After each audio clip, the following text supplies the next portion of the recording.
Well, hey, if you clicked on this video today because you were looking for some healthy and fit body tips, specifically that you need to learn how to effectively set goals and know how to achieve them, then girl, you are in the right place because that is exactly what we are talking about for Transform Your Body Thursday. It's coming your way right now.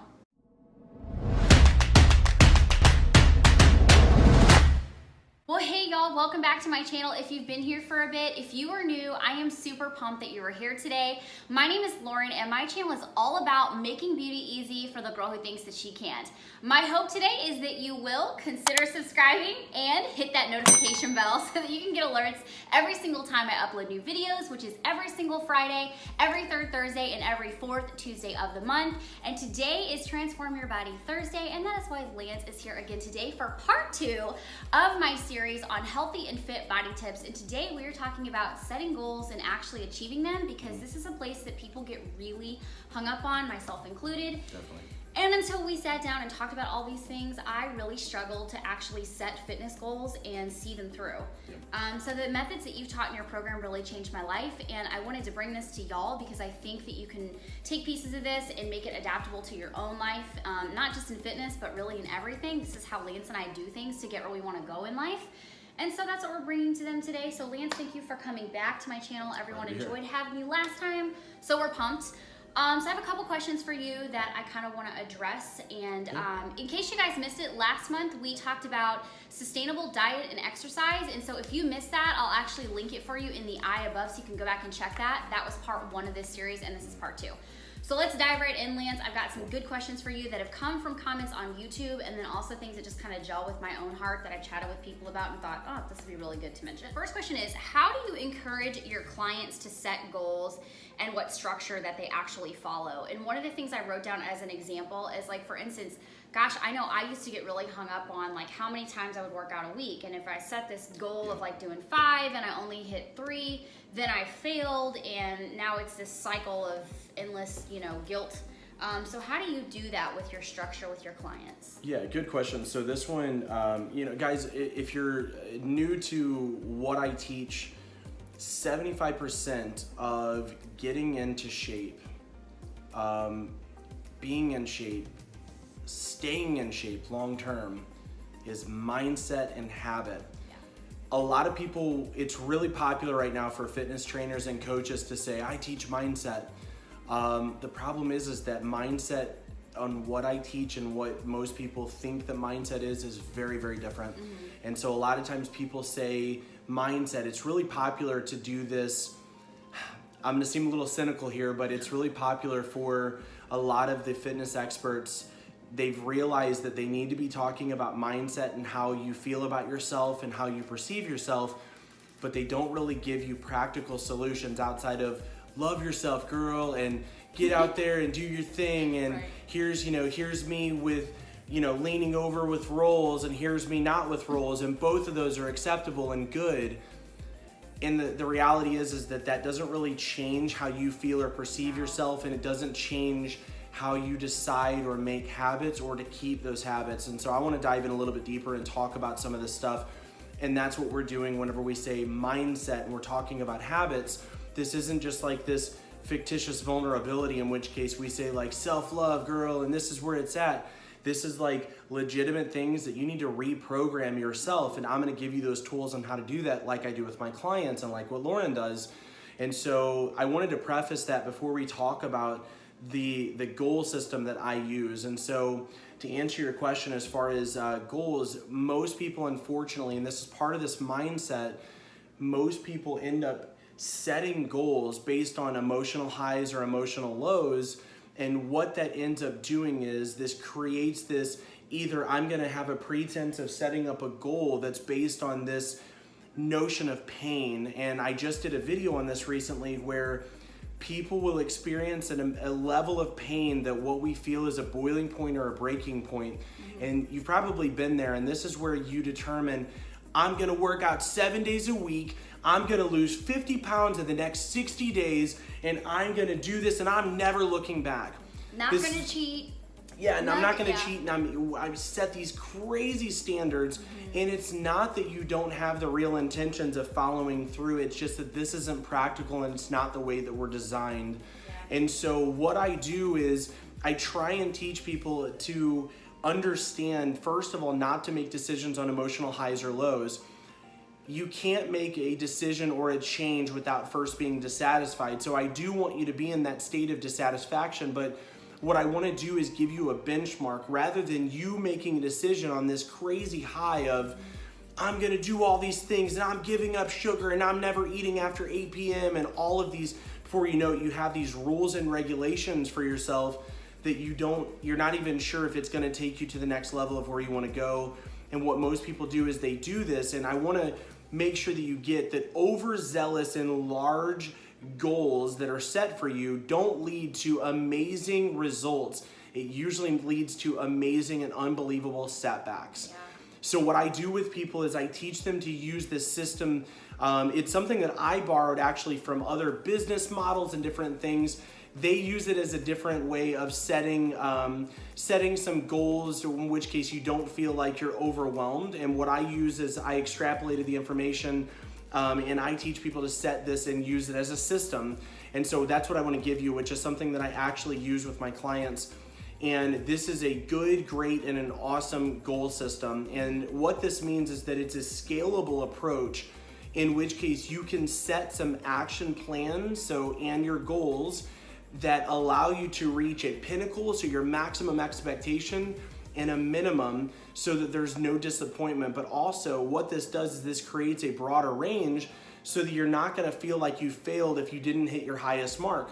Because what most people do is they set a goal, and you might want to lose 50 pounds or 30 pounds. The reality is that you don't lose 50 pounds overnight. And sometimes you might set a goal of losing 50 pounds, but have you ever set a goal for 50 pounds and maybe you reached 30, and because of the fact that you didn't give yourself any leadway, you felt like even though you lost 30, which is amazing, that somehow you failed. And what this does is this creates a moving target for us, and it creates unrealistic expectations. So what I do, and obviously you live this way, is I created a good, great, and awesome goal system, in which case my clients will set, first of all, their emotional goal is going to be based on that good, great, and awesome system. So this might be, I want to lose 50 pounds. That's my ideal. That's my awesome goal. My great goal is one step down. It might be 40 pounds. And my good goal, which is my minimum expectation, might be 30. So what this does is it gives us a minimum, a maximum, and an in-between. This prevents us from trying to lose 100 pounds in a small amount of time, and it also sets a minimum standard so that I can be happy if I just reach this minimum, and you set something that's practical and realistic. The other way that I do this, there's 3 ways that I use this system. Number 1 is setting your goal. Number 2 is setting this for how often you should work out. So most people will do this and they try and set a goal for 7 days a week, and I'm gonna do this, this, and this. Well, if you're setting a good, great, and awesome goal like the system that I create for my clients, you're going to end up using something that you go, my good goal is 3 days a week, my great goal is 4 days, and my awesome goal is 5. So this is gonna prevent you high achievers like most of us, who are probably, you're watching the video, from doing 7 days a week on working out, which is impractical to start off with. But it also prevents you from just going, because some coaches can do this and say, like, you don't need to work out every day. You need something that's realistic. And you might just go on the underachieving side because you're stressed and because you're half-heartedly into this, to just go, I only worked out once this week, but it's better than nothing. But that's not a scalable, moldable, manageable model. Right. And so this prevents both extremes, whether you're lackadaisical starting off and this prevents you from working out once and thinking that it's good, because you're not going to get there if you only do once a week. That's true. But this also prevents you from going, I'm going to work out 16 times in the next 7 days, because sometimes I see that happening.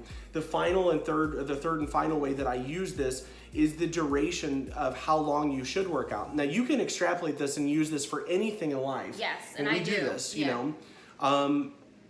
but this is where you go, well, how long should I work out?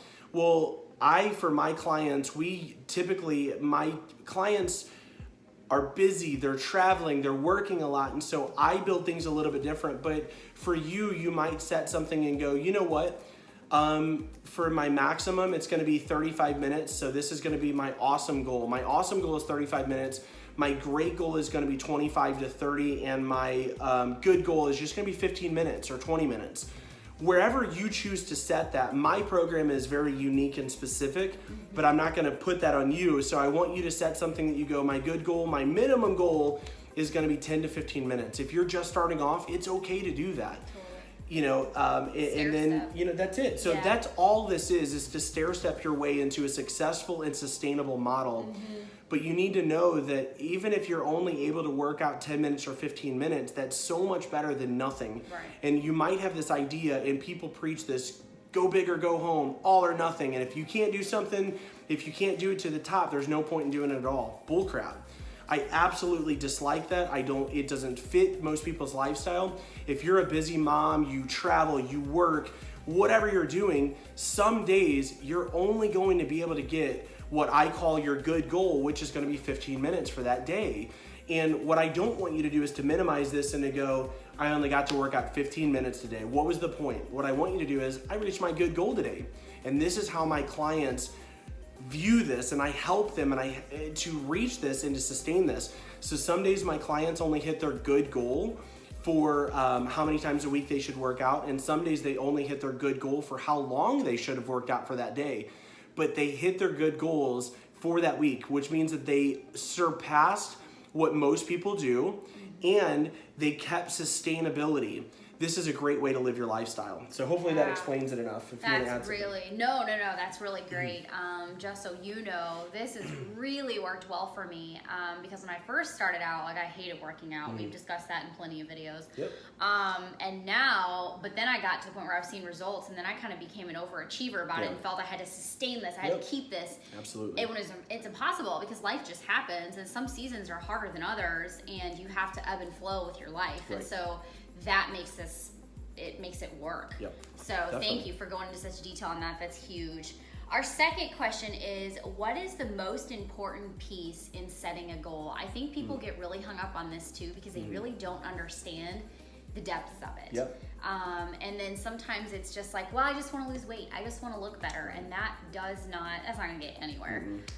It just Not long term. No, definitely not long term. I would even definitely say that it doesn't help in the short term. You really have to dive a little deeper. So if you wouldn't mind, if you could give us just a little bit on, what that looks like, what the most important piece is. So the key here is there are a couple practical things that I teach, and this is mindset, this is habit, this is structure, but this is mainly why people fail to either start a new program or fail to keep one going because of false expectations or not having structure.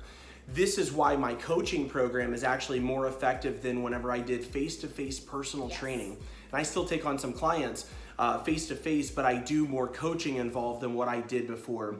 And the reason is because, again, so much of the mindset is involved. I can give you the greatest diet, I can kick your butt during workouts, but if you can't maintain those things when you're not with me because you don't know how to live on a practical lifestyle, it means nothing. That's right. And my job is to teach people to become empowered on their own so that they don't need me, rather than to set them up so that they're required or so that they're dependent upon me. And the only way we can do that is not by me giving you a great workout and all of this or to keep you motivated, it's to teach you where this comes from. And so when you're setting a goal, what I teach people is that your goal is your what, it's what you want. If you don't know what you want and you're not clear, I mean very clear, which we'll talk about in another video, what it is that you want, you're not gonna reach it. Now most people, they might learn how to set a goal because pretty much everybody talks about goals nowadays. Oh, absolutely. But nobody talks about the real core, the essentials. And your what is important, but not as important as your why. Your why is what we call your underlying motivation, and this is what gets you out of bed, and this is what causes you to go work out instead of sitting through another episode of a TV show. Yeah.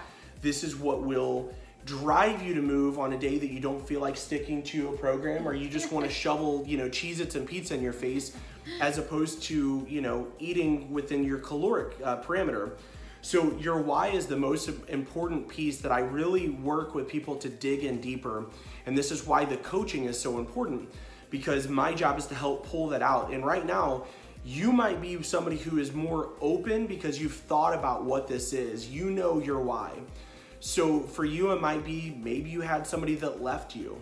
Maybe somebody looked at somebody else and it made you feel insecure. Maybe you've grown up and you always felt like the overweight one, or you felt insignificant in some form or fashion, or you just simply feel like when you're not in shape or when you're not living to your best, you're not as good of a spouse, or you're not as good at what you do for a living, or maybe you're not as good of a parent because you're in your head, you're questioning how you feel about yourself, which makes you more insecure and you react emotionally to things. These are your whys. This is your underlying motivation. And what I want you to do is to dig deep and to begin thinking about what it is, the reason that you want to start getting in shape right now. Why now as opposed to any other time? And why is this a should, or excuse me, why is this a must and not just a should for you? Everybody should get in shape. Everybody wants to feel better about themselves. But why is it important for you to take a look at now? Why is it so much of a must that you're so willing to get out of bed, you're so willing to do this and never look back again? And the only way that you can really dig in deep on this and to make it, so that you're very aware of your why, is to ask yourself what that motivation is for you, and to think to yourself, not just why you want to lose weight, but why this is something that if you don't change this, that you don't want to go on living like this because you know that it's not your quality of life. And the best thing that I can encourage you with is you most likely know the cost that it takes to get into shape. Or at least you think you do, which is some people think that the cost is, I've got to work out every day, I've got to do this, I've got to meal prep and whatever. A lot of those are false pretenses that I help people get over. But the biggest one is, do you know what it's costing you to not make the change? So again, if you've not started a business but you want to, what is it costing you? If I were to ask that, chances are, because it's a little bit less vulnerable, you could say, well, it's costing my freedom, it's costing me vacations, I could be making more money. You could rattle off, and that's your why, that's your underlying motivation. So I want you to do that same thing, because that underlying motivation is what's going to not only drive you to make a change, but it's going to drive you to keep making changes and to keep on doing things and to stick with this. I've worked out for 20 years, not because I'm disciplined, but because I'm very in touch with my why. I felt very insecure with my body, which made me insecure with how I spoke to people. It made me feel inferior at times. It made me feel weak, or it made me feel insignificant. And I began to attribute working out or getting into better shape with having a better self-image, which I projected as being more confident with people, being more successful, taking more chances. And I viewed that as my why. And that drove me to not only make decisions that allowed me to change and have a transformation, but I also attributed that transformation to be the the reward, the pleasure, what the payout or the payoff would be by me making those changes. So hopefully that answers that a little bit. Yeah, no, that's really good. And you might need to hit the rewind button on that, because this is a big one. I know I got wordy. No, it's just, it's good. It's a big one and a big key. And I think that if people can grab a hold of that, there's really nothing you can't achieve. Because that goes along the lines of fitness, it goes along the lines of life goals, family goals, anything like that. You really have to get tied to it. Yep. It's not discipline, it's motivation and vision. Yes, yeah, and there's an old saying, without vision people perish, and I think that's so that's true. The core. That's the essence of why the underlying doing. motivation is so crucial. Absolutely. All right, Lance, our last question here is, and I kind of wrote this down because it was something that I've gotten stuck on, and I've talked to people in here that have gotten stuck on it.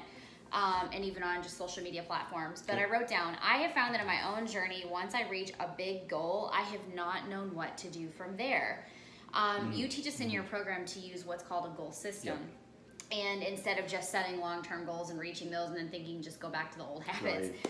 Can you give us a little piece of detail of what a goal system is? Definitely. So we talk about how important goals are, and goals are important. Goals are your why, or excuse me, your what.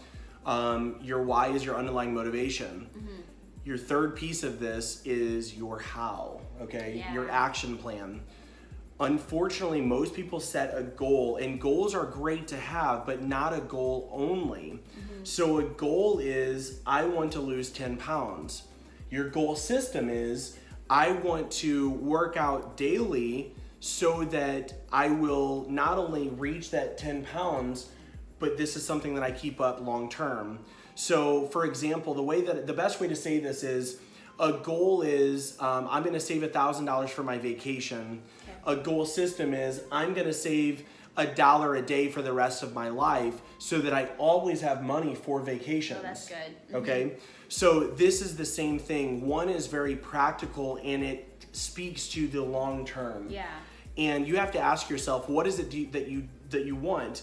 Do you just want to lose this 20 pounds, or do you want to be in shape for the rest of your life? Well, it's important to say, I want to lose 20 pounds. That's the expectation. Right.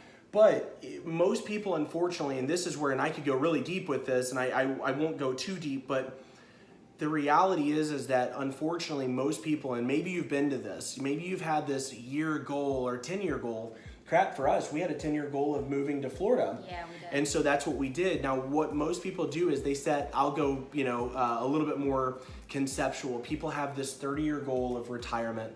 I want to retire and I want to do this and do that. And then they reach retirement and they're like, my entire life has been spent devoted to retirement. Now I'm here. I have no goals now. Yeah. I have nothing. And if you set a goal that's more based on purpose and based on daily commitment and actions, you prevent spending your life, or let's say 180 days. I'm getting married in September and my goal is to fit in my wedding dress and look better than ever. Well, that's what you want because of your wedding day. But is your expectation to get to fit and look amazing in your wedding dress and then gain all of that weight right after your wedding? Chances are no, that's going to make you feel insecure. And I work with people who have done that. And they wish that they would have just learned how to keep that going and to become sustainable. Well, how to do that is to set a goal system for yourself. And that goal system is going to be something, I do this in my coaching programs, and I can't tell you what your goal system should be because it's going to be different for every person. And that's why you want to find a coach or a trainer or somebody who understands this that can help you to set a goal system, which is your action step. It's your how. And the goal system for you might be to start looking at what's realistic and what's practical on a daily and weekly basis for me, that I see something sustainable for the rest of my life that I know will lead to better quality, better purpose, and more passion in my life. And the way to do that is to focus on a goal system. So you might ask yourself, what's my expectation? And this is something that's bigger than just fitness. But for fitness alone, you might go, I'm going to work out each day for at least, or I'm going to be active for 15 minutes a day, every day. That is my goal system. And doing that, I can expect that I'm going to constantly improve my body. I'm going to ask or demand greater than I did the week before sometimes, or every 6 months I'll reevaluate. But what this does is this commits to a lifelong series of events that allows you to not just lose weight, but to stay in shape. And something that's doable and practical. So that's my advice, is to focus on a goal system along with your goal. Goal systems don't replace goals, they coincide with them. And this is where you need to make sure that you've got that. You might have a goal, but if you've not reached it, you either are not familiar with your underlying motivation, your why, or you don't have a goal system. And so you might have reached your 10 pounds and gained it back. I could get into the subconscious and why this happens, and we're destined to repeat that loop over and over. But more than anything is you need to make sure that you have this how, which is your action plan to make sure that not only do you lose that 30 pounds, but you prevent yourself from ever gaining it back. And the only way to do that is a goal system that you can envision yourself doing for life. And you can only do that if you're not doing diets that are finite, workout plans that are to lose it and then to stop. So you need to figure out what it is for you that you can see yourself doing for the remainder of your life that doesn't stress you out, but actually adds value, adds purpose, and maybe even ignites you with passion. And that's your goal system. Ah, that's so good. Thank you so much for sharing that, Lance. Well, speaking of the how, what you guys may not know, and we actually shared this in the last video, but Lance has developed a quiz actually that helps you to determine what the strategy for you is for weight loss, like kind of what's missing. And so what we did was we linked that down below in this video, so you can click on that and take that, and it's really going to help you to figure out exactly what's missing. So I definitely encourage you to check that out, and of course check out Lance on social media. He's always posting amazing videos to try and encourage people and help get people on the right right track. All right, so my question for you down in the comments is, based upon everything that we talked about today, what are you gonna work on this week that's gonna help further the progress that you desire to get? We'd love to hear about it in the comments, so let us know. He'll of course see them and I'll read them to him and all that good stuff, so let us know down in the comments. And I think that's gonna be a wrap, Lance. So if you have not had a chance to subscribe to my channel, go ahead and do that now so that you don't miss out on any future videos. Connect with me on social media. It is one of my favorite places to get to know you. And of course, if you're on Facebook and want to join a community of girls just like you and me, then check out my group, Reformed Tomboy Beauty. This is a group of girls that get together and share bad eyebrow memes. We talk about makeup products. I have my show once a month called Contour and Converse, where I create a live makeup look in real time. And of course, we're sharing some things on fitness now too. So if that sounds like a group that you want to be a part of, we would love to have you. Feel free to join it. And until next time, I'll see you in my next video. And of course, for Transform Your Body Thursday next month with a new topic. We'll see you next time. Bye.